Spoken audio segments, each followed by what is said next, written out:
Welcome to another video from EarnPad.com. I'm StevieB. Happy to have you all with us today. Today we're going to be hunting some longu, not long tooth, longu. So let's get right to it, shall we? So, in today's video, I want to talk about something that I actually ran across when I was dealing with the cesspit of Entropia the other day. That's right, I was on Planet Calypso forum, just kind of jacking around, just seeing what was going on, seeing if there was anything interesting that anybody had posted. And Forgo, who I've never personally dealt with, but he's been in game a long time. He's made a lot of friends, a lot of enemies. Some people love him, some people hate him. But he posted something very interesting in Planet Calypso forum, on the forum for Entropia. And he brought up the point that as we move into Unreal 5, there are going to be a lot of players that are exposed to the game for the very first time. And a lot of times it can be disheartening for new players to see higher level players, some of the top players in the game, and look at their stats and realize that these people are virtually uncatchable. And then they realize, wait, can this even naturally be done? And the point that he made was this isn't good. This is something that makes people want to stay away from the game, makes people want to quit the game. And I actually think it can be just the opposite. So let's take a minute to look at this. Yeah, we're going to need a lot of sips for this one, guys. So the point that he was making, and he didn't come out and say it, was that if you look at players like Messi, and you look at their stats, specifically their attributes, they have ridiculously high attribute levels that should not be possible. We're talking agility in the area of like 2 to 250 or higher. And when new players question this, they often get told bad information. So let me start the video by saying, Messi, if you're out there, if you're watching, or if anybody that knows Messi is watching, and if I get any of this information wrong, please, please, please have Messi get a hold of me immediately and tell me what I got wrong, because I would love to know.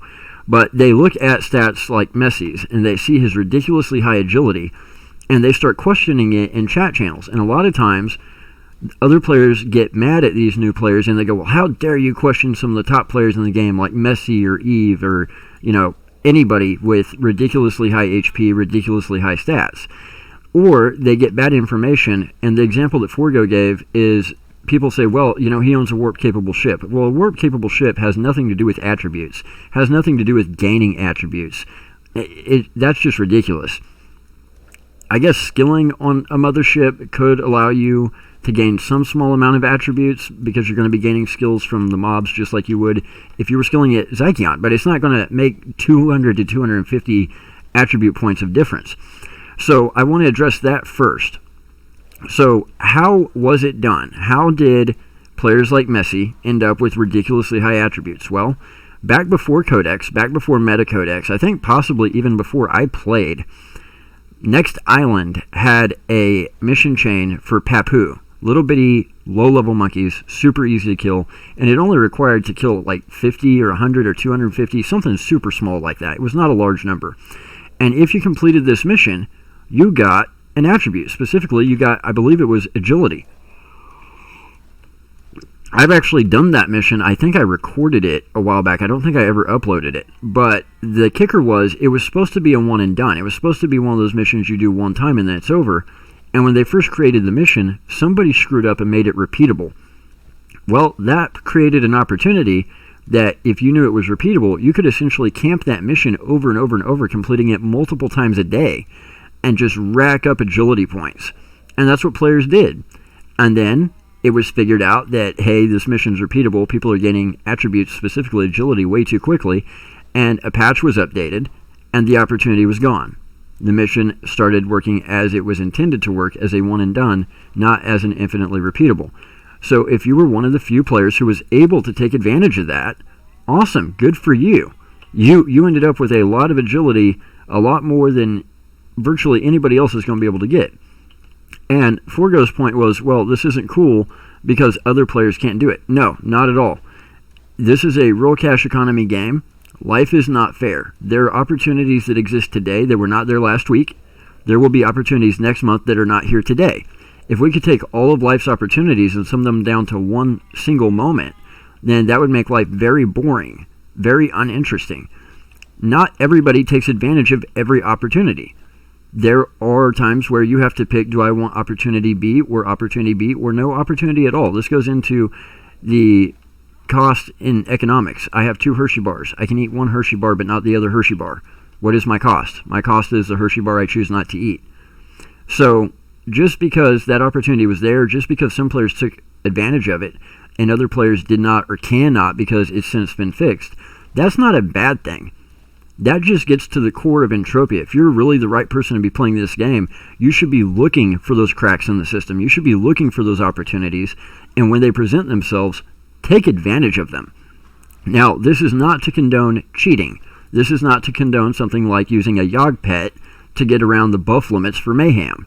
That is completely different. This is not to say that you should try and get your hands on a developer-only item and get caught skilling it in an apartment, and the developer gets in trouble for letting you use it, you get in trouble for having it, and you almost get your account completely banned and your skills all more or less reset to practically zero, which actually happened. A player got caught with an item that was only meant to be in the hands of developers. This happened about a year ago.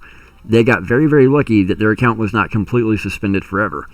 I'm not talking about those types of things. I'm talking about legitimate opportunities that are there because of the way the game functions. Even when it's something like a mission chain that isn't really supposed to function that way. It was not meant to be repeatable. However, for whatever reason it is, I would have absolutely camped that mission chain. Had I known that that was a thing, had I been in the know and realized that opportunity was there, I would have totally taken advantage of it. I would have camped that thing endlessly, so I don't blame anybody for that.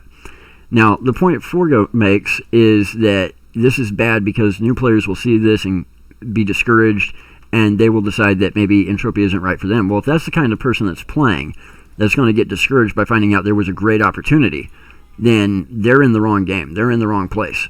Most real true gamers that I know, people that are business-minded that I know, will think the same way that I am. I'm glad somebody took advantage of that opportunity. I hope there's another opportunity like that down the way for me. I hope someday I come across an opportunity like that and I can do something similar, or I can find an opportunity that I can take advantage of that maybe even Messi won't know is there. And then I can have some bragging rights too. Now, I do understand it's very frustrating because I wish I had that kind of agility. I wish I had that kind of attribute level. I just don't. Even with Metacodex, I'll never be able to reach those levels. Now, that doesn't mean there's not going to be an opportunity there next month, next year, next week, tomorrow, that wouldn't allow me to. It just means that right now, as we sit where the opportunities are today, it's not there. But anything could happen. He made another good point that a lot of new players get disheartened when they see that there are players, again, he was referencing Messi, that essentially play this game 24 hours a day, 7 days a week, 365 days a year, which is not possible for a human. Now, I have not, nor have I ever been, part of the crowd that just screams, people are botting it. I think this game would be exceptionally hard to bot. That doesn't mean it can't be done. It means it would be exceptionally hard to do, and it would be probably fairly costly to do. This is where the real world not being fair comes into play. Entropia, when you very first start, makes it very, very fair for a few minutes. When everybody starts, we all start the same pretty much. At Camp Icarus, no skills, no gear, and then we have to decide how we're going to play. Are we going to deposit real world money? Are we going to try and be free to play? Where are we going to go from there? There are people that can deposit tens of thousands of dollars and start buying up the best gear in game and just buy all the skills they need. And there's other people that have to be free to play. The real world isn't fair. Some people are born rich, some people are born poor, some people are born smart, some people are born not so much. And where you are geographically plays a big role not only in life, but in game. I work with a lady whose husband is from a third world country. She works here in the United States, and they own a house in this third world country. And she said when she retires, they are moving to that third world country. For the same amount of money, for the same amount of dollars that she spends on groceries for her family for a week here in the U.S., she can live like a queen for 6 months and be the richest person in town in this third world country. She can literally have a maid, a housekeeper, a butler, 2 cars, like everything is just ridiculously cheap down there because nobody has any money. It is poverty all around. Now, I don't necessarily believe that surrounding yourself with poverty is a great way to live. I think it's a quality of life thing. However, given the part of the world that she will be moving to, I'm actually kind of jealous because it is beautiful. Great climate, great view, ocean nearby. So there's worse ways to live. The reason I say that is I know for a fact there are players, high-level players, and no, I'm not talking about Messi, that live in countries or parts of the world where the average yearly wage is really not very much. So here in the U.S., let's say that the average income in the U.S., I don't know, I'm making up statistics here, but it should be pretty close, $35,000, $40,000 in a state like Oklahoma. So I got a job offer in Seattle, Washington about 2 years ago, and they wanted to pay me $75,000 a year.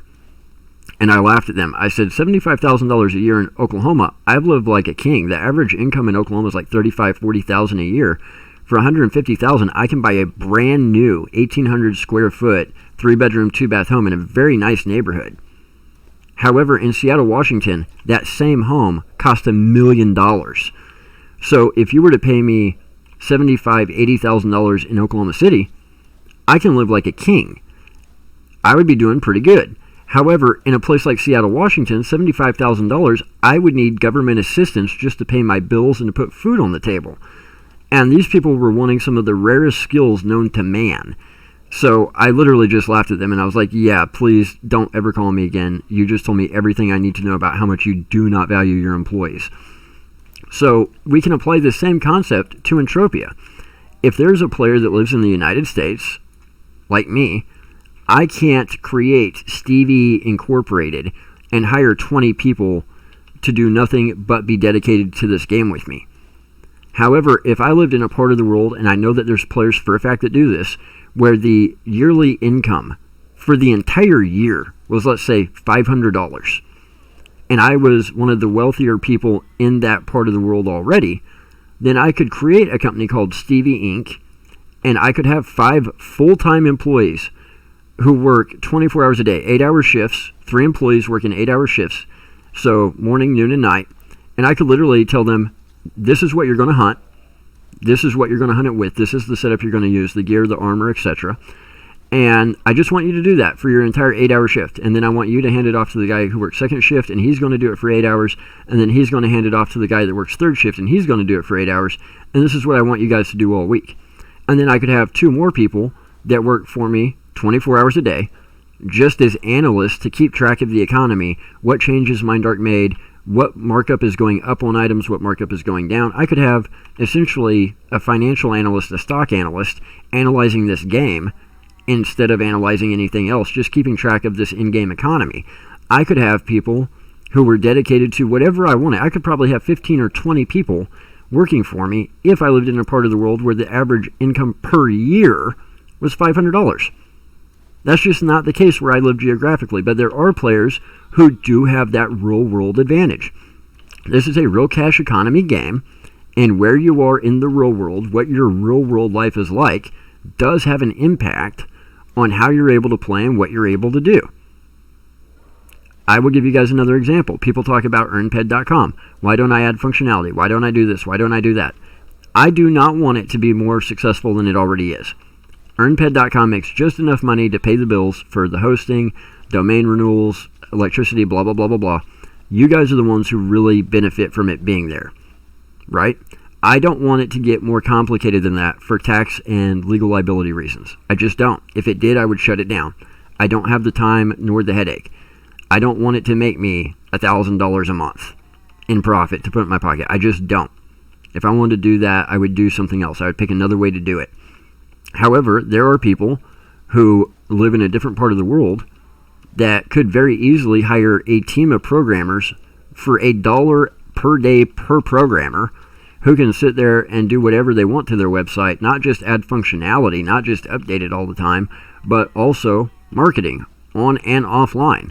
And they can open up a similar website to not one video game community, but dozens or hundreds of video game communities. Instead of having a few thousand registered users, they can have a few million registered users. Well, that person could potentially be making $10,000, $15,000, $20,000 a month. I'm telling you guys a real story of a real situation I ran across. There was somebody, I'm not going to tell you if it was Entropia related or not, but they essentially had a business similar to a business that I had, but because of the part of the world they lived in, they could hire full-time employees for a few bucks to work around the clock. And I would have to pay $50 to $100 just for a consultation that would last about 20 to 30 minutes. So they were able to essentially reach out past where my demographic market was, and they were able to open their business up to a situation where they were making thousands and thousands of dollars a month, and I was making a few bucks because mine was a side hobby. So where you are in the real world also plays a big factor. So if there were players that were constantly going around botting the game 24 hours a day, yes, I would say that is a bad thing. However, when you look at very, very high-level players who seem to never sleep, never log off, I don't really automatically believe it's botting. I believe that it's people that are making a full-time income from the game the majority of the time, or people who are making a full-time income from the game and happen to live in a part of the world where they have been able to hire people to work for them. They have entire companies dedicated to this game and to their avatar, to making this game work for them. So you know what? Good for them. And a lot of you might be saying, well, yeah, that seems kind of far-fetched. No, actually, it's more far-fetched that people would try and bot this game. It's much more likely that there are very wealthy people in third world countries that can hire labor for next to nothing. That is the more likely of the two, and I happen to know for a fact there's several players who do just that. Now, that raises security concerns for their account. That's their problem. That's part of their business model. However, as a new player, again, this should be encouraging, not discouraging, because if you're in the right place, if you're playing the right game, that's not going to be something that you go, well, that's not fair. That's going to be something that you go, wow, that's exactly what I would do if I happen to live in that part of the world. And then if you're a player that lives in that part of the world and you happen to be financially okay in that part of the world and you happen to have that ability, guess what you may very well end up doing? Just that. So he made a lot of good points. I do think we should be sure the good information gets out there. So like I said, if anybody knows for a fact I am wrong about the Papu mission and it was temporarily repeatable and then it was disabled, I'm pretty sure I hit this nail on the head even though I wasn't there for it. I'm pretty sure I have the story down pat. But if for some reason that information is incorrect, please let me know and get me the real version of what happened, and I'll put it out there immediately, because that's the one thing Forgo did get right. New players need good quality information. That's why whenever I make videos, I try and give you guys good quality information, not just me doing random interesting crap on screen. The information is what's important, right? So that being said, I do think that if we look for those opportunities and take advantage of them when we can, we will all be ahead of the curve. Because like I said, there's opportunities that are there today that were not there yesterday. That will not be there next month. There are opportunities that will be here next month that will not be here a moment sooner than next month. And yes, there were opportunities in the past that other people took advantage of. I wish I had downloaded this game in 2009. I wish the first time I tried to download it, I just stuck with it till I got it downloaded. I wish the second time I had just stuck with the tutorial. I'd never played a PC game before, and I essentially couldn't get the hang of playing with a keyboard, and I gave up before I even made it through the tutorial. And I wish I hadn't done that. I wish I hadn't waited till just about 5 years ago to start playing. I wish I had started when it was Project Entropia all the way back in 2003. However, I didn't. So the opportunities that came before I started are just opportunities that are gone, and they're part of the history of the game. So I'm constantly looking for today's opportunities, constantly looking for the opportunities that are going to be there tomorrow, next week, next month, that are not there today, that have not been there before. And that's what anybody who really is in the right place with this game is going to do. So he brought up some great points. I think when you look at the people that are drawn to this game, the people that have the staying power in this game, I think that's where he kind of got it a little bit wrong.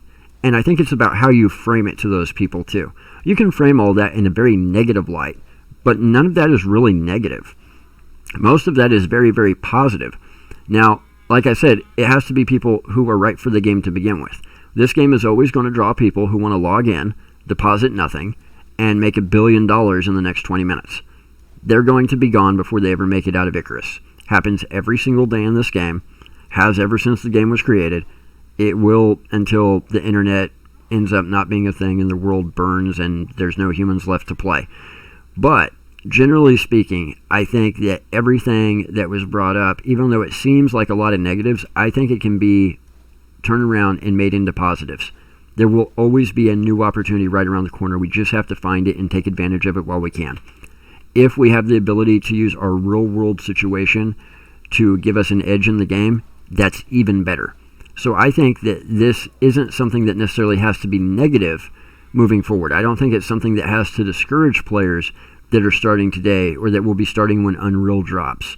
I think this is stuff that we can use to encourage players and help guide them in the right direction.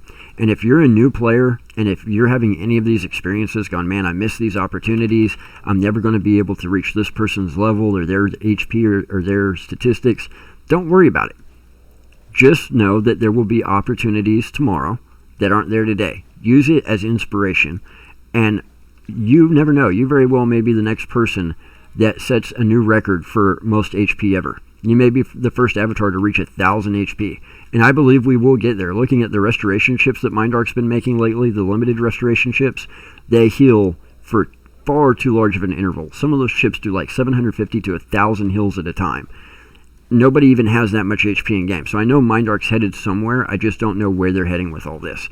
But you very well could be the next legend of Entropia. So I'm going to leave it there for today. Head over to earnped.com because when you earn, we earn. That's by far the best way you guys can help support us. Also remember, when you log into earnped.com, just use the links on the website to go to hideout.tv. And Hideout will know that you're coming from earnped.com. It will automatically update the redemption options to make earnped a redemption option for your Hideout points. Also, if you want to help support us and yourself and the community and the game, just use YouTube. Subscribe to the channel. And be sure and hit that like button on every single video. And be sure and hit the bell icon so you guys know whenever we post new content. When you do those three things, that signals YouTube to give more exposure to our videos. So they start showing our videos to people who are into real cash economy gaming, sci-fi, MMOs, MMORPGs in general. And a lot of times it's the first time anybody's ever heard of Entropia. They start watching the videos, they become a StevieB, they subscribe to the channel, they like the videos. Next thing you know, 2, 3, 4 months down the road, they're downloading Entropia. They're starting off with a brand new avatar at Camp Icarus, and now they're part of the community, they're part of the economy, and you may very well end up trading with somebody, or somebody buys something off auction house that you listed 6 to 12 months down the road from now, and the only reason they even saw the video to begin with because you subscribed to the channel. You hit that like button. So it doesn't just help us, it helps you guys, it helps the game, it helps the community and the economy, and that's just good for everybody. So we appreciate every subscriber, every like. It really means a ton to us. We'll leave it there for today. Sip, sip, smack, smack. Y'all know the rest. Take care, Stevies.